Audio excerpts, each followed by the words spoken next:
E a gente já está aqui nos bastidores com o presidente da Escola de Samba Acadêmicos de Niterói, o Wallace Palhares. É uma maior honra entrevistar ele. Olha, Wallace, nossa, o homem mais falado do Brasil essa semana.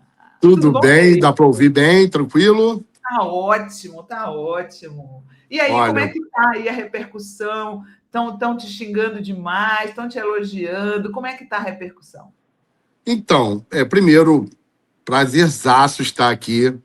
Eu te acompanho já há bastante tempo.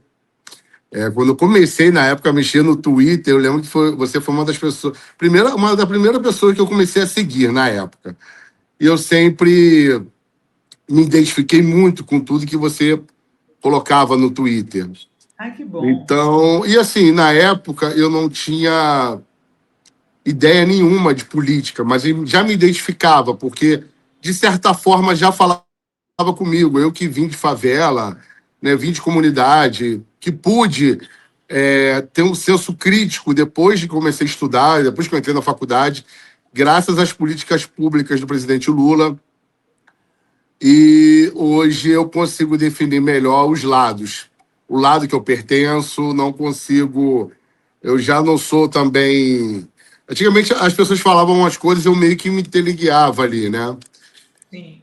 Mas hoje, assim, eu tenho uma formação, tenho um senso crítico, tanto é que meus enredos sempre, eu falo com os carnavalescos, a gente precisa mexer essa água que está parada, porque a gente só apanha. Só nota de repúdio não adianta. A gente tem o nosso lado, a gente tem o nosso campo para poder jogar.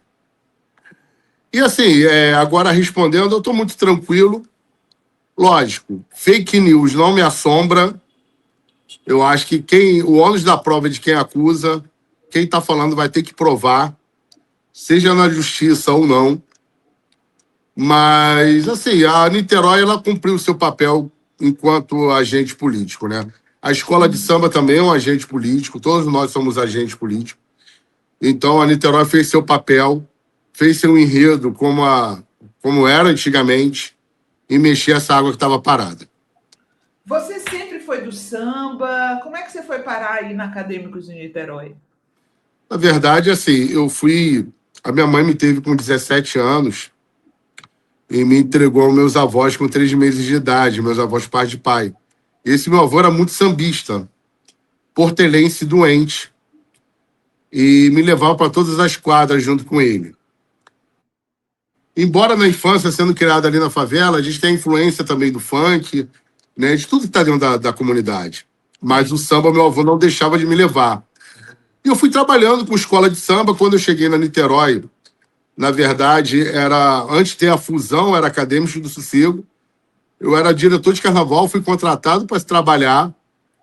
E na vacância falaram, Wallace, você que é o cara que melhor dialoga com a liga, então tá na hora de você ser presidente. Eu falei, não, negativo, não vou não. Não, Wallace, todo mundo tá pedindo. Passei a ser presidente da escola. Fiquei 3 anos. Meu primeiro enredo, eu lembro que foi Zezé Mota. Eu queria falar da mulher atriz, não como empregada doméstica, a rainha. A maior rainha que tem, assim, hoje, na televisão, para mim, é Zezé Mota. Eu tive a honra de falar de Zezé Mota. E lembro que meu último enredo como presidente da escola foi falando sobre intolerância religiosa. Não se meta com a minha fé, eu acredito em quem quiser. Que teve um episódio que as pessoas falaram que a escultura era o ex-prefeito Crivella. Assim, eu achei até parecido, mas não era, né? E logo em seguida virei presidente da Liga, fiquei 5 anos como presidente da Liga do Acesso. Voltei como presidente, né? A escola acabou ganhando o carnaval. Eu tinha pavor, eu tinha pavor que a escola ganhasse, porque ficaria muito esquisito, né? O presidente que saiu da Liga ganhou o carnaval. Mas eu não sei dizer assim, todo mundo errou nesse ano. A Ilha do Governador errou com fantasia, Estácio de Sá errou, a Maricá errou, todo mundo errou. Eu falei, caramba, na apuração eu já estava passando mal. E quando a escola sagrou campeã, todos os presidentes levantaram e aplaudiram. Isso foi muito bacana, ter o apoio de todos eles. E nessa saga, daí surgiu o enredo do presidente Lula. Mas também foi uma longa história até surgir esse enredo, tá? Foi fácil, não. Saiu da cabeça de quem? Saiu da cabeça de quem a ideia de homenagear o Lula? Da minha. Da minha, total. Uhum. Até porque, assim, eu tinha 3 propostas na mesa. Uma para falar de Dubai, a outra para falar do estado do Ceará, falar dos jangadeiros, Dragão do Mar, só que é um enredo que já é batido. Uhum. A outra era um enredo bobinho, para falar de... assim, muita coisa boba. Aí eu brinquei, chamei toda a diretoria. Isso todo mundo conta dentro da escola, que foi engraçado esse dia. Eu chamei toda a diretoria, já decidida a falar do presidente Lula. Mas eu cheguei e falei, olha, vamos falar de Marighella. O pessoal ficava assim. Eu falei, mentira, gente. O enredo vai ser Che Guevara. Aí eu escutei uma voz assim, esse cara tá muito doido, meu Deus do céu. Aí deixei, o povo respirar. Eu falei, gente, o enredo é o nosso presidente Lula. Aí começaram as sugestões, né? Meio que um brainstorm ali na reunião. Vamos falar do garoto que saiu do Nordeste, foi para São Paulo e venceu na vida. Eu falei, não. Vamos falar a história do presidente Lula. Até porque, assim, eu cheguei a falar isso na reunião. Independente do lado político aqui da galera, quem é adepto, quem não é, a gente não pode deixar de falar da história do mal dos brasileiros. Uma pessoa que venceu tudo na vida. Improvável. Assim, de ponta a ponta. Ele sobreviver primeiro, né? Ele perdeu irmãos para desidratação, para fome. Então, assim, muito improvável. Uma pessoa que sai lá do Agreste pernambucano, na época, ele era pequeno, foi a maior onda de calor naquela localidade. Uhum. Ele vai para São Paulo através de uma carta fake do irmão dele, que o irmão dele finge que está escrevendo para a mãe para perguntar se estava tudo bem, que o pai pede para escrever uma carta, ele finge que estava escrevendo a carta para perguntar se estava tudo bem, aproveitou que o pai era analfabeto e fala, Lindu, vem para cá que eu estou morrendo de saudade. Lindu deixa tudo para trás, leva as crianças, quando chega lá encontra o pai do presidente com a prima dela, menor de idade, grávida dele. Então, assim, é para ter muita vontade de vencer mesmo. Depois a mãe dele vai para São Paulo, vai para a capital, ele começa no curso de torneiro mecânico, ele odiava o sindicalismo, e nisso aí ele começa a arrebanhar um monte de gente, todo mundo começa a ir nas ideias dele, até ser convidado para o sindicato, e o resto a gente já sabe. Então, ou seja, a vida dele rendia um samba-enredo. total. Total. Agora, assim, eu não estou querendo entrar na discussão, até porque é liberdade artística. Cada um fala o que quer e sente vontade. Sim. E tá tudo bem. Como em 75, exaltaram o governo militar. Dentro do governo militar. Pode procurar aí, Beija-Flor 75, grande decênio. Foi exaltado o governo militar. Uhum. Mas, assim, ninguém nunca mais falou nisso. Aí, a história... Tem enredos aí que eu olho assim e falo, caramba, essa pessoa não daria enredo. E foi enredo e tá tudo bem. Sabe? Agora, a história é uma história rica, uma história dessa que é muito rica de detalhe, de superação. Como é que não pode ser enredo? Exato. As pessoas dizem, mas é campanha política. Quem está falando não sabe nem o que está falando. Assim, estou falando até na boa, assim, que é meu jeito de falar, bem carioca mesmo, tá? Uhum. As pessoas não sabem nem o que estão falando. Campanha política, nada. Sabe? Agora, se quiser levar para o lado político, se está mordido, que é o presidente que mais fez pelo país, eu não posso fazer nada. Caiu, foi? Caiu, Gui. Acho que telefonaram para eles. Perdão. Tem problema. Então, assim, eu só lamento. Agora, se o presidente de A, B não fez a metade, um terço que o presidente Lula fez, posso fazer nada. Agora, eu estou falando da história do maior, eu faria da história do maior dos brasileiros. E falando na boa aqui, tá, minha amiga? Sim, A gente sempre teve a desconfiança que poderia ter caído, que poderia cair a escola. Porque quem sim, sobe é muito difícil se manter, né? certo. Mas, assim, eu não economizei nada. A escola foi completa, linda para a avenida. 3 tipos de efeitos, né, de iluminação, coisa que muita gente aqui ficou na minha frente não tinha. E tá tudo bem. Mas E você tá tudo bem. denunciou que teve perseguição. Teve dedo da Globo nisso, nesse rebaixamento? Olha, eu seria leviano se eu fizer uma afirmação, porque eu não sei de fato. Mas assim, perseguição teve o tempo todo, é só ver como foi a vinheta de uma escola e como é que foi a vinheta da Niterói. Como foi a abordagem do enredo da Niterói, como foi a abordagem do enredo de outras escolas, né? Uhum. Eu sempre ouvi. Wallace, esse enredo, poxa, é melhor. Falava assim, eu nunca bati na porta de ninguém para falar que teu enredo era uma bosta. E tá tudo bem, né? Agora não queira se meter na minha escola, Uhum. entendeu? Ô, É. Wallace, o samba enredo, né? Ontem eu até mostrei aqui para o pessoal que o Rick Martin, né, o cantor, dançarino, se despediu do Brasil com um clipe e a e a trilha sonora era o samba enredo da Acadêmicos de Niterói. Eu acho que ninguém lembra de mais nenhum, né? Essa é a verdade. Olha, eu ouvi uma coisa hoje, eu ri com respeito, tá? Falaram assim, ninguém tá lembrando nem quem ganhou, quem são as escolas do G6, só se fala em Niterói. E assim, na boa, eu abro a internet, só dá em Niterói o tempo todo. É a minha cara, é a cara do presidente Lula, são imagens da escola. Eu acho que, assim, como as pessoas lembram até hoje do enredo de Silvio Santos, irão lembrar sempre agora do enredo do presidente Lula. Uhum. Para Entendeu? sempre. Para sempre. É o que eu Eu falo. não teve nenhum, falando francamente aqui, não estou puxando o saco, não. Falando francamente, Não, não teve francamente, enredo, samba enredo que as pessoas estão cantando e sabem de cor. Não tem outro. não tem. Não tem outra. A verdade é essa, não tem outra. Só dá Niterói em tudo.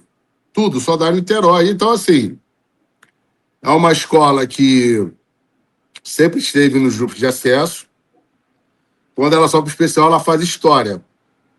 Falando aqui muito na boa mesmo. Tá todo mundo comentando, todo mundo falando, até quem não gosta tá comentando. E é isso. Ó, tem uma cobrança da mídia, né, e de alguns bolsonaristas, de que o Planalto sabia da ala dos neoconservadores em conserva e que não fez nada para impedir. Não é que eles queriam que censurasse? Teve isso mesmo, Wallace? Eu não sei se eles estão ainda vivendo a época do doicode, que a gente tinha que mandar um documento para liberação. A única explicação plausível é essa. Gente, o doicode acabou. Eu não preciso mandar um documento para aprovação do enredo, nem das fantasias. Agora, se essa galera é ruim de interpretação de texto, o presidente Lula dá oportunidade para eles estudarem. É só procurar. Sabe, tem oportunidade para eles estudarem. Eles não estudam porque não querem viver na ignorância. Querem acreditar. Eu até ouvi na entrevista passada, querem acreditar na mamadeira de piroca, no kit não sei das quantas, querem acreditar que a Terra é plana, né? O Oswaldo de Carvalho está fumando cigarro lá no inferno, que estão querendo acreditar nele. E é isso. Eles não procuram se informar, querem disseminar, querem passar vergonha. Porque assim, a pessoa que sabe o mínimo vai olhar para ele e vai falar assim: olha lá que idiota. Eles não se poupam. Acho que deveriam se poupar. Já que a gente tem que explicar, eu queria que você falasse um pouco da ideia por trás da lata dos neoconservadores em conserva, que eu acho que todo mundo aqui que está nos assistindo entendeu que era uma crítica aos hipócritas, aos falsos Aqui conservadores. total. Assim, eu vou te falar que eu evitei que uma frase fosse para lá. Porque eu pedi, na verdade, para colocar a seguinte frase. Embaixo ali, eu pedi para colocar a seguinte frase: casado procura adotado em sigilo. Ia pedir para colocar essa frase ali embaixo. Aí na hora eu falei: não coloca não, deixa isso para lá. Assim, sabe aquela coisa do dia a dia, a cabeça muito cheia, né? Uma escola com quase 3.500 componentes para você colocar na avenida, enfim, muita coisa na cabeça. Falei, não, cara, não coloca não, mas assim, o conserva é justamente a hipocrisia, é o hipócrita, né? É a minha família, sou aquela foto ali na lata de conserva, a minha família é real. Mas quando ele sai dali, ele vai ali procurar outro homem, ele trai a esposa, ele bate na mulher no off, né? Ele tá ali desejando a morte do próximo. Enfim, se estende a muitos, né? Agora, nunca foi um ataque à religião, à igreja evangélica. Nunca foi um ataque, apesar de sempre me atacaram, né? Desde quando eu botei o Crivella de diabo. Não, não era o Crivella, não. Perdão, era um cara parecido. Até porque ele ficou muito chateado, né? O diabo, ser comparado a ele, mas tudo bem. Mas, assim, não foi nada, não foi ataque nenhum a evangélico.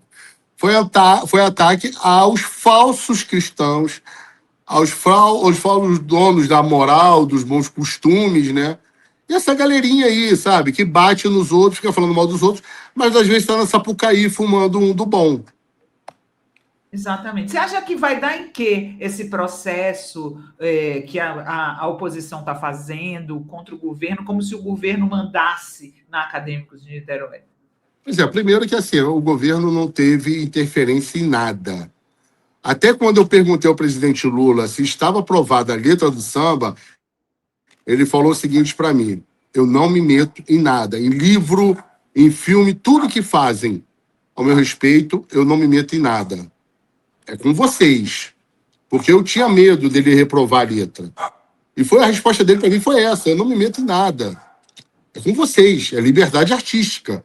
E tá tudo bem. Agora, o ônus da prova é de quem acusa, né? Eles vão ter que provar. Eles vão ter que provar que teve alguma interferência. E, de fato, não teve. E eu mato no peito falando que não teve mesmo, porque não teve. Tanto é que eu fiz um monte de coisa doida lá.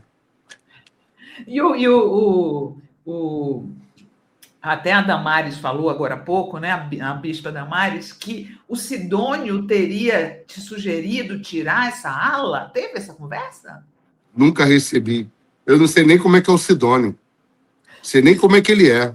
Juro, de coração. Não sei nem como é que é Sidônio. Isso é fake news aí que está saindo por aí. Mas assim, a pessoa que fala que viu Jesus na goiabeira não tem como levar muita fé, né? Não foi essa, não foi essa. Foi a Damares que estava aqui agora. Eu estava entrevistando agora, não foi a Damares. Ah, não. Todo respeito, então a Damares estava aqui. A Eu sei que fosse a da goiabeira. A senadora Damares, o que ela falou foi que o Planalto sabia e não fez nada para impedir. Ela queria censura, né? Eles queriam censura. É interessante, né, Wallace, que a liberdade de expressão para a extrema-direita, que se diz defensora de liberdade de expressão, só vale para eles, né? Só vale para eles. Eles criticam, falam tanto, estamos vivendo numa ditadura, sabe? A gente não pode falar. Mas, assim, uma coisa é uma fala criminosa, né? A outra coisa é a arte. Sabe? Aí não existe 2 pesos e 2 medidas aí. Uma coisa é cometer crime, sair cometendo racismo, xenofobia, coisas que eles adoram fazer. A outra coisa é a arte. Exato. Você faria tudo de novo? Com certeza. E se ficarem me irritando muito, eu boto eles de capeta também, hein? Eles quem? Quem tá aí? Um deles aí, ó. Ele sabe bem o que eu tô falando. Você já está pensando no samba enredo do próximo ano? Já. Mas eu preciso me reunir com a diretoria, até porque, assim, é meu último ano de mandato. Não sei se eu quero ficar. Não é por... Wallace... Assim, eu acho que todo mundo tem seu tempo. Eu posso continuar trabalhando na escola, numa boa, mas eu tenho que aceitar o tempo também, né? Eu tenho que aceitar como as coisas vão correr de verdade. Eu não posso chegar e, vou continuar como presidente, até porque também tem que vir uma nova geração, tem que dar espaço para outros, de ideias novas. Mas eu estou analisando. Você é novo ainda? Que novas gerações, menino? Olha, eu só de de gestão de carnaval. Tô com 25 anos de gestão já, muita dor de cabeça. Caramba! Muita dor de cabeça, assim, muito trabalho. Estou vendo meus filhos crescerem. Aí, quando chega a época de outubro até o carnaval, eu passo mais tempo dentro do barracão do que em casa. E eu sou muito cobrado, né, pela minha família. Então, eu não posso fazer com eles o que aconteceu comigo na minha infância. Quando meu avô partiu, eu não tive ninguém, assim, praticamente. Morei praticamente na rua. Eu não posso fazer com que isso aconteça com meus filhos, sabe? Ainda mais que eu tenho um filho que eu tem 2 anos só que está comigo, né? Eu descobri um filho meu e eu não sabia nada dele, ele sabia tudo de mim que a mãe dele contava. E eu preciso aproveitar, eu não posso ser aquele pai ausente. Como daqueles neoconservadores em conserva. Quantos pais ausentes não tem naquelas latinhas, né? Não, Wallace? Muitos pais ausentes. É assim, até quando eu fui na audiência, depois do exame de DNA, que esse meu filho estava no abrigo. E quando eu chego lá, na audiência, a juíza chegou e falou para mim, Wallace, o que tem de gente que nem aparece quando é chamado para falar para perguntar se quer fazer o DNA, as pessoas somem. É muito difícil ver você aqui, ainda mais na situação que você está aqui na audiência, ainda vai pegar o irmão dele que está no abrigo com ele. E realmente, o menino está comigo.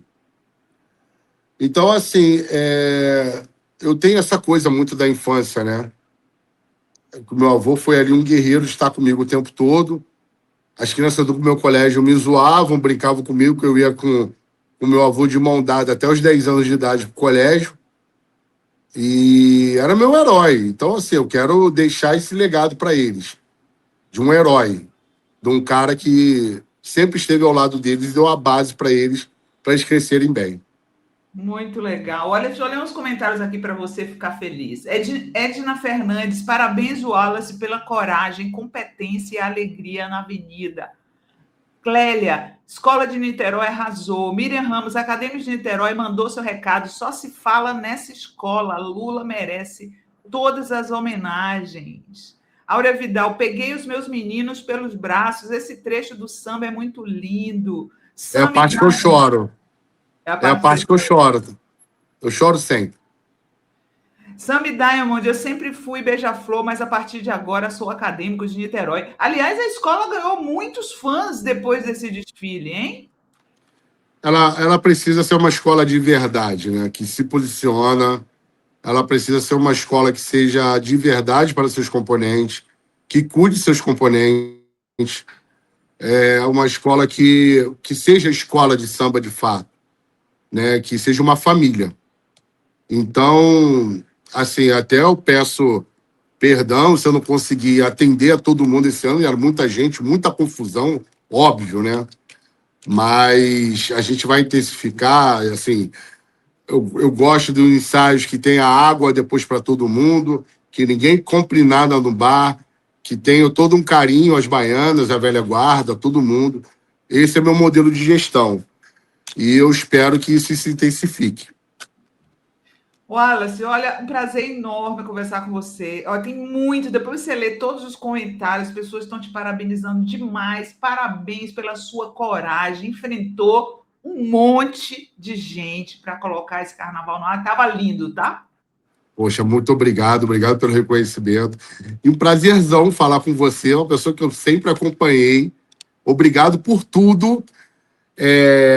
Eu até, assim, eu não tenho nem palavras, falando na boa aqui, de verdade. Eu não consigo falar para todo mundo, lógico, toda hora alguém quer falar, mas tem convites, assim, que são irrecusáveis. E o seu foi um deles. Eu não falei com ninguém no pós-carnaval, só com você mesmo. E agradeço a todo mundo pelo carinho. E A nossa volta, escola tá? vai continuar de pé. Dependendo aí dos desdobramentos, eu vou te chamar de novo, tá? Você tem um espaço aberto aqui para você, Wallace, voltar quando você quiser, contar seu lado, dar o seu lado, aqui tá aberto para você. Muito obrigado. E vamos embora que, de repente, vai ter a luta da mulher no próximo ano. Vamos Opa! embora. Tem um spoiler aí. Beijão, querido. Tchau, parabéns.